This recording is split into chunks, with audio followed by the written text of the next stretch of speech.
लहान थोरांना आवडणारं फळ म्हणजे आंबा. फळांचा राजा असंही आंब्याला म्हणतात. कोकणातील आंब्याला देश विदेशातून मागणी असते.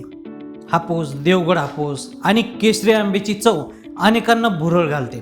त्यामुळे या जातीच्या आंब्यांना हंगामात अधिक मागणी असते. मात्र यंदा 3 महिने अगोदरच पंढरपूरमध्ये सीझनचा पहिला आंबा दाखल झालाय. या आंब्याचा दर काय असणार आहे पहा. ही नवी पेठेमध्ये आंबा 5 वर्ष झाले इकडे. हे आंबा आहे 300 रुपये किलो. पेटी घेतली 1100-1200 रुपयाला पेटी बसा. हे आंबा आहे, लालबाग आहे, हापूस असते, केशर असते, पूर्ण आंबा असते. या वर्षी लवकर आंबे चालू झाले.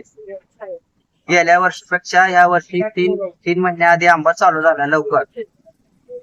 साधा आहे आंब्याचा, त्यामुळे खूप लवकर सुरुवात झालेला आहे.